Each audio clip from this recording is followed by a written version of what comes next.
സമൂഹത്തിൽ പുരുഷന്മാരെ പോലെ തുല്യമായ അവകാശവും എല്ലാ സംരക്ഷണവുമാണ് സ്ത്രീകൾക്ക് ലഭിക്കേണ്ടത്. തൊഴിലിടങ്ങളിലും പൊതുജീവിതത്തിലും സ്ത്രീകൾക്ക് എല്ലാ സുരക്ഷിതത്വവും നൽകുന്ന നിലപാടാണ് CPM-ൻ്റെയും ഇടതുപക്ഷ ജനാധിപത്യ മുന്നണി സർക്കാരിൻ്റെയും നിലപാട്.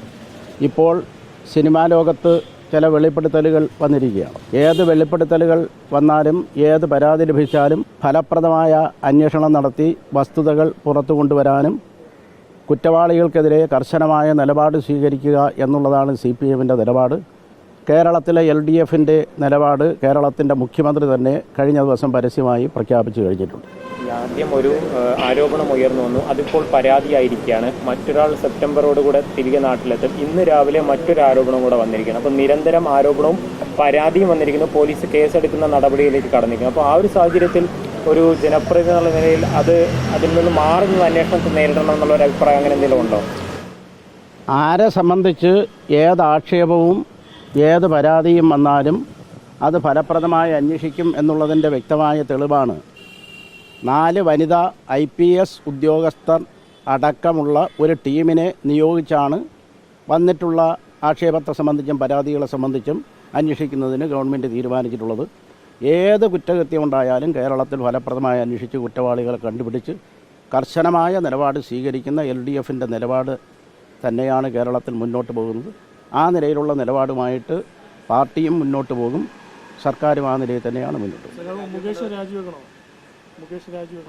ഒട്ടേറെ ആളുകളുടെ പേരിൽ ഒട്ടേറെ അഭിപ്രായ വ്യത്യാസങ്ങളും ആക്ഷേപങ്ങളും പരാതികളും വന്നിട്ടുണ്ട്. ഏത് കാര്യങ്ങളാണെങ്കിലും പരാതികൾ അന്വേഷിക്കാൻ വിദഗ്ധമായ ടീം അന്വേഷിക്കുന്നുണ്ടല്ലോ, അന്വേഷണം പുറത്തു വരട്ടെ.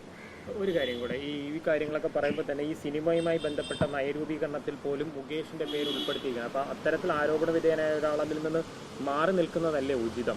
ഏത് പരാതികൾ വന്നാലും അതെല്ലാം അന്വേഷിച്ച് അതിന്മേൽ തീരുമാനമെടുത്തുകൊണ്ടാണ് നിലപാടുകൾ സ്വീകരിക്കുന്നത്. ഈ പരാതികൾ പാർട്ടിക്ക് ഒരു അവമതിപ്പുണ്ടാകും. ഏത് പരാതി വന്നാലും ആ പരാതികൾ അന്വേഷിച്ച് വ്യക്തത വരുന്നതോടുകൂടി പാർട്ടിക്ക് അതിന്മേൽ ശക്തമായിട്ടുള്ള നിലപാടും കാര്യങ്ങളും എടുക്കാൻ കഴിയും. പാർട്ടിയാണ് അന്വേഷിക്കുക, പോലീസാണോ? പാർട്ടിക്കല്ലല്ലോ പരാതി ലഭിക്കുന്നത്. പോലീസിലോ ബാക്കിയുള്ളതിലോ കിട്ടിയാൽ അതെല്ലാം അന്വേഷിക്കുന്നതിന് വേണ്ടി ഫലപ്രദമായ സംവിധാനം കേരളത്തിലെ ഗവൺമെൻറ് കഴിഞ്ഞ ദിവസം തന്നെ എടുത്തിട്ടുണ്ട്.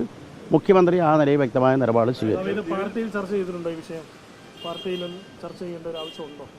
പാർട്ടിയുടെ മുമ്പിൽ ഉയർന്നു വരുന്ന പ്രധാനപ്പെട്ട കാര്യങ്ങൾ പാർട്ടി ചർച്ച ചെയ്യപ്പെടുക തന്നെ ചെയ്യും. ഈ വിഷയം ഇതൊരു പ്രധാന വിഷയമായിട്ട് പാർട്ടി കാണുന്നില്ലേ? അന്വേഷണം നടക്കട്ടെ, വസ്തുതകൾ പുറത്തു വരട്ടെ. 3 സ്ത്രീകൾ വന്ന് പരാതി പറയുകയാണ്. ഏത് പരാതി വന്നാലും പരാതികളെ സംബന്ധിച്ചിടത്തോളം സമഗ്രമായ അന്വേഷണം നടത്താനുള്ള സംവിധാനം കേരളത്തിലുണ്ടാക്കിയിട്ടുണ്ട്. അതുകൊണ്ടാണല്ലോ സ്ത്രീകൾ ഉന്നയിച്ചിട്ടുള്ള പരാതികളെ സംബന്ധിച്ച് അന്വേഷിക്കാൻ IPS റാങ്കിലുള്ള 4 വനിതാ ഉദ്യോഗസ്ഥരെ അടക്കം ഉൾപ്പെടുത്തിക്കൊണ്ടുള്ള സംവിധാനം ഏർപ്പെടുത്തിയിട്ടുള്ളത്. പ്രതിപക്ഷം വലിയ രീതിയിൽ ഉന്നയിക്കുന്നുണ്ട്. മുകേഷ് രാജിവെക്കണമെന്ന് ആവശ്യപ്പെട്ട് കഴിഞ്ഞ ദിവസം വീട്ടിലേക്കും ഓഫീസിലേക്കും ഒക്കെ മാർച്ച് നടത്തുന്നു. ഇതിനെ എങ്ങനെയാണ് കാണുന്നത്? ആർക്കും ഏത് രൂപത്തിലുള്ള സമരവും ജനാധിപത്യപരമായി നടത്താനുള്ള അവകാശമുണ്ട്. പാർട്ടി മുകേഷിനെ സംരക്ഷിക്കാനല്ല ഇത്തരത്തിൽ കണ്ടിന്യൂസ് ആയിട്ട് ആരോപണങ്ങൾ MLA ഓഫീസിന് നേരെയൊക്കെ മാർച്ച് വരുന്ന സമയത്ത് നിയമപരമായി പരിരക്ഷ ലഭിക്കേണ്ട ഓരോ വ്യക്തിക്കും ജനപ്രതിനിധികൾക്കും അതിൻ്റേതായിട്ടുള്ള പരിരക്ഷ ലഭിക്കും. എല്ലാ കാര്യങ്ങളെ സംബന്ധിച്ചിടത്തോളം സമഗ്രമായ അന്വേഷണം നടത്തി കാര്യങ്ങൾ പുറത്തു വരും. പാർട്ടി ഒരു പ്രൊട്ടക്ഷൻ ഒരുക്കില്ല. പാർട്ടി കാലാകാലങ്ങളിൽ ചെയ്യേണ്ട ഉത്തരവാദിത്വം മാത്രമാണ് പാർട്ടി ഓരോ കാര്യങ്ങൾ വരുന്നത്. ഒരു പരാതി ഉയർന്നു വന്നാൽ അതിനെക്കുറിച്ച് അന്വേഷിച്ച് നിജസ്ഥിതി പുറത്തു വരിക എന്നുള്ള അതിനുള്ള സംവിധാനം കേരളത്തിലുണ്ട്. പാർട്ടി ഇന്ന് ചർച്ച ചെയ്യപ്പെട്ട പ്രധാനപ്പെട്ട പ്രശ്നം 1-ാം തീയതി തൊട്ട് കൊല്ലം ജില്ലയിലെ പാർട്ടി ബ്രാഞ്ച് സമ്മേളനം ആരംഭിക്കുകയാണ്. ഫെബ്രുവരി മാസത്തിൽ കൊല്ലത്തെ സംസ്ഥാന സമ്മേളനം നടക്കുന്നതുമായി ബന്ധപ്പെട്ട കാര്യങ്ങളാണ് ചർച്ച.